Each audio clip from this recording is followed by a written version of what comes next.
Hello, welcome back to Teacher X. I'm Ddog, a teacher. In my class, I play music videos, and now start reacting on my channel. This is what I think is pronounced YUGYEOM. I'm not sure. I believe, if I did my research correctly, they are a part of GOT7. Remember, GOT7 all left their company they were with, but they all are still like a group. This is their YUGYEOM solo thing called LOLO. I don't know anything. This weekend, the entire weekend is going to be people I've never reacted to. I think I've reacted to GOT7 before, but not this particular person as a solo artist. And I know for sure all four artists for today's two and tomorrow's two is completely blind. Have no idea who any of these people are, besides like the little bit of research that I do. As we know, I hate doing research, so like I usually go in as blindly as possible. So that's pretty much it. Also, we're really close to 1,000 subs. I'd love to hit that at some point. Please hit the subscribe button. It's very important to me. Like, I will stop yelling at you if you hit the button. I swear. You don't have to hit the bell. The bell is too much work. Don't hit the bell. I don't know why YouTube put that there. If you want to be bothered by me multiple times a week, sure, but just hit the sub button. Makes me happy. It makes the number go up. Makes my brain go, yay. Okay, this is LOLO by, I think it's pronounced YUGYEOM. YUGYEOM. If I'm wrong, just yell at me in the comments. I read every comment that goes down there. Okay, let's listen to new music, shall we? I have no idea what genre any of these are gonna be. Could be hip hop, could be R&B, could be pop. Don't know. Also, my hair is very wet. Very deep bass though. Don't forget we do a second listen through. I'll talk more. Seems like we're getting more of an R&B aesthetic. I'll take that. It's been a while since we listened to one of those types of songs.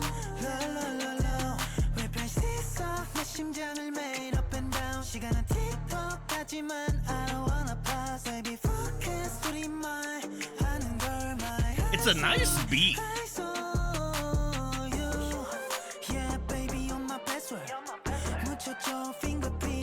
I mean, the good part about this is, since we know that they're coming from a group that's very, like, it's been around a while, their vocals are going to be great. We know this.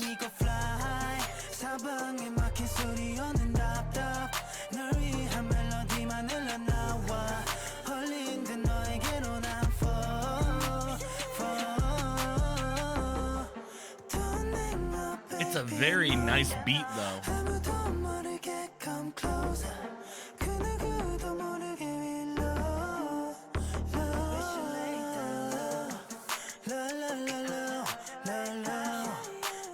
It's also like very catchy. It's very singable. There ain't gonna be a lot for me to say about this instrumental. It's the same thing all throughout it. But really, when you have this kind of artist that's mostly focusing on, like, you know, rap and singing and stuff like that, you want to focus on the lyrics, or at least focus on their voice. I do love that high note thing that's happening in the background with the synth. I think that's a synth. I'm not sure. Could be a string. Oh.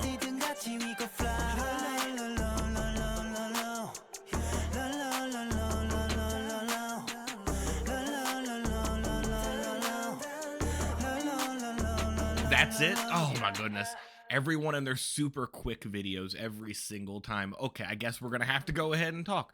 Okay, so like I said during the song, I don't usually listen to this type of music all the time on my channel because I like to have something in the instrumental to talk about. And usually if it's just one beat throughout the entire song, I don't really enjoy it that much.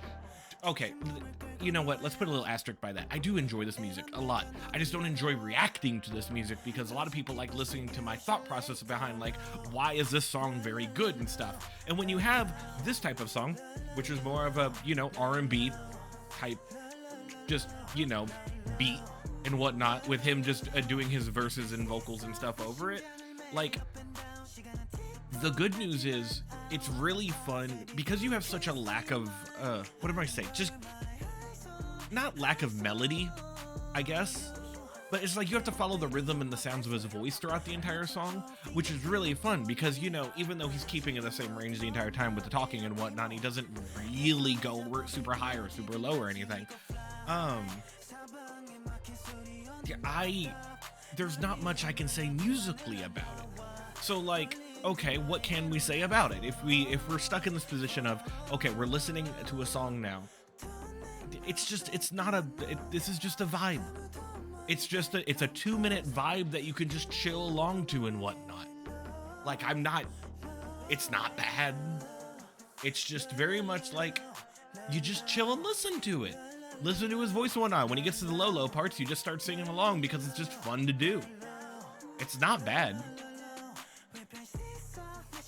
And there really isn't a but. Like, it's really fun to be able to listen to. Like, I do want to talk about, hold on, let me turn this down a little more so I can get my thought process. And then I'm going to have to like rewind it because the song's already over again. So one thing that I've had my students ask me in the classroom before is, why do you listen to Korean music if you don't know what they're saying? And like, yeah, technically you could look up the lyrics and whatnot and figure out like what all the sounds mean and everything.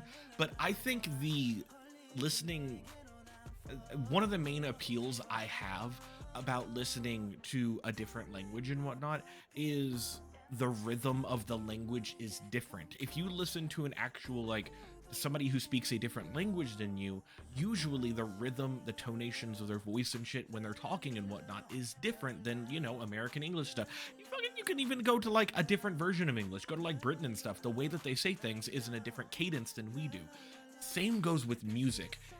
With this, obviously, you have like them just, you know, mostly rapping and stuff throughout this, and, you know, they got the singing and stuff, but there isn't like a lot of, you know, it's very faster paced in the way that they're talking and whatnot, and it's very rhythmic and stuff that goes along with the song and stuff, and it's just very fun to listen to in that way. Yeah, I don't know how to say every single word that he's saying and whatnot, but it's still fun to, like, you know, sit here and just vibe and bop and shit. And like, that's one thing that I can kind of, so hold on, more talking. We're gonna talk a lot in this one.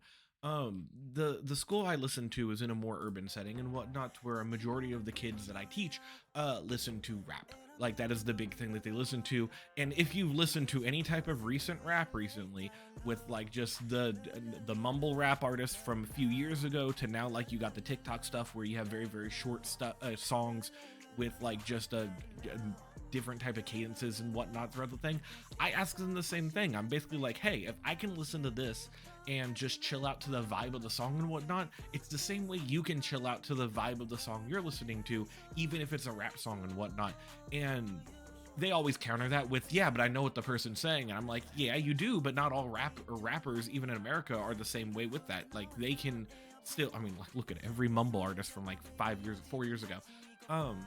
Listen to like the rappers that speak really, really quickly. I guarantee, unless you looked up the stuff, you don't necessarily gonna know what they're saying every single time on the very first listen you're listening to.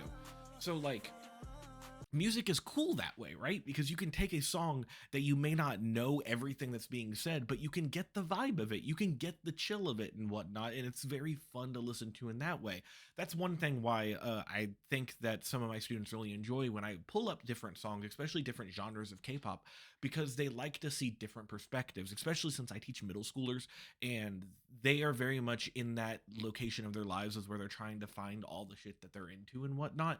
Because up until elementary school, you're usually like listening to your parents often and blah blah blah, and listening to what they have to say and taking it word for word. Middle school is when you start to question things, and that's when you start to branch out into your own music taste and your own food taste and everything. Ow, I hit my hand.